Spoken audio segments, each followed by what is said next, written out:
Meminjam daripada ceti haram atau ahlong, sumber luar yang sering digunakan individu terdesak mendapatkan wang.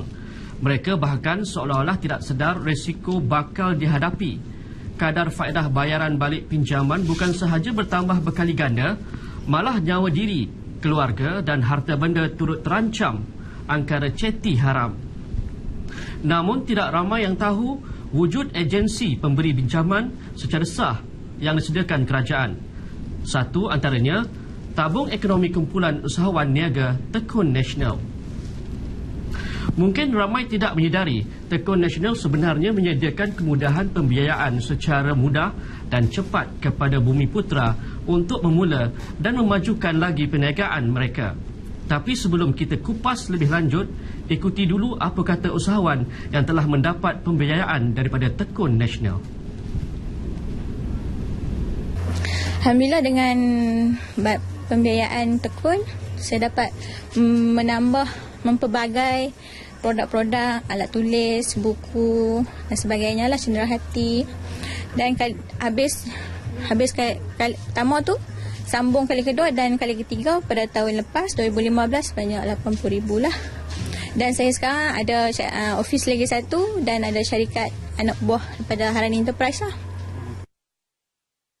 Tekun ini dapat memberi satu kemudahan dari segi pemrosesan pinjaman yang mana tak berbeza dengan institusi yang lain. Dia at least lebih cepat untuk proses, dan juga dari segi pembayaran balik yang minima, dan juga dari segi kemudahan-kemudahan yang lain yang disediakan, insurans dan sebagainya lah.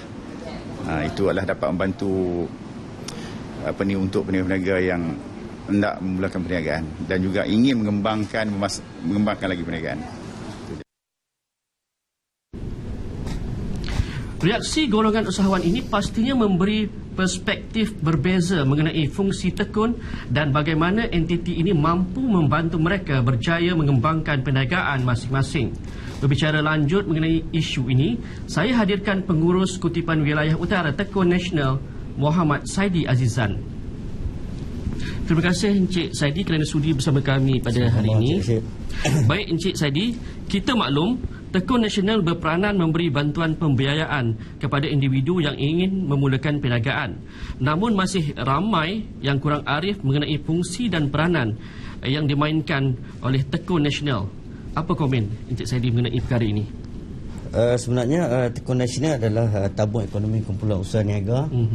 Adalah sebuah institusi pembangunan usahawan yang membantu untuk dalam kemudahan mikrokredit kepada usahawan yang bakal telah menjalankan perniagaan.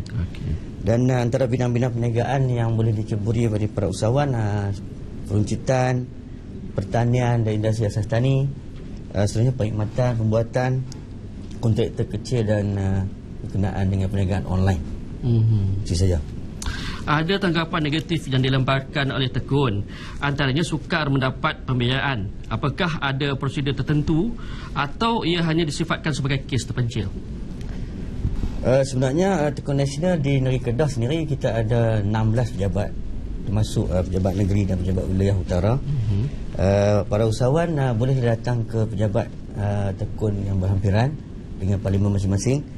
Dan berkenaan dengan syarat-syarat yang disediakan oleh Tekun Nasional, saya rasakan amat mudah sekali, tidak membebankan. Dan ada juga kes-kes tertentu yang melibatkan setiap permohonan yang dikeluarkan borang tu, katanya Tekun meminta sejumlah wang untuk meluluskan pembiayaan ini. Jadi di sini saya menafikanlah ini kes-kes terpencil lah. Dan ada juga para usahawan ni menyatakan bahawa sekiranya hendak membuat pinjaman dengan Tekun Nasional ni memerlukan nombor ahli sesebuah parti. Jadi saya menafikan sekali lagi, ini kes-kes terpencil lah. Saya harap usahawan hadir sendiri ke pejabat Tekun Nasional di kawasan-kawasan parlimen untuk bertanya lebih lanjut kepada pegawai yang kita lantik di kawasan-kawasan parlimen. Jadi bagaimana Tekun berhadapan dengan peminjam yang dikesan tidak sengaja tidak mahu menjelaskan pinjaman, dan ada tak sebarang enigmen tertentu untuk mendakwa usahawan atau peminjam yang gagal menjelaskan pinjaman? Untuk makluman, sehingga sekarang pendekatan kita ada 2-3 kaedah yang kita buat selama ini. Antaranya kita turun sendirilah melawat usahawan, kita melawat premis-premis usahawan, dan kita lihat usahawan ni mampu membawa bayaran balik. Cuma mungkin ada benda-benda lain yang menyebabkan mereka tidak membawa bayaran balik. Dan yang terbaru, kita telah menghantar notis tuntutan kepada usahawan di negeri Kedah yang dengan jumlahnya 12,000 notis yang kita buat pada tahun 2015. Dan kita lihat kutipan amat memberangsangkan. Dan akhir tahun 2015 yang lalu, kita juga telah menghantar notis tuntutan mahkamah di negeri Kedah lah, dan seluruh Malaysia amnya. Jadi insya-Allah lah, dengan adanya notis-notis ni, kita tengok kutipan bayaran balik ni bertambah lah, untuk kita salurkan kembali pembiayaan ni kepada usahawan-usahawan yang lain. Untuk tahun 2016 ni Cik Saidi, apa misi Tekun Nasional? Kalau kita lihat sasaran pembiayaan di negeri Kedah, pihak pejabat telah mengadakan sasaran sebanyak 56 juta ringgit kepada usahawan di negeri Kedah, dan jumlah usahawan yang akan mendapat pembiayaan daripada Tekun Nasional berjumlah 4,500 orang lah pada tahun 2016. Dan saya menyeru kepada usahawan-usahawan di negeri Kedah sendiri, datanglah ke pejabat Tekun Nasional berhampiran untuk memulakan perniagaan, dan yang telah menjalankan perniagaan untuk menambah modal pada perniagaan mereka. Baik, terima kasih Encik Saidi kerana sudi bersama kami pada hari ini. Baiklah saudara, jadi setakat ini dahulu dari Kedah. Kembali kepada Suhaimi di Angkasa Puri. Silakan.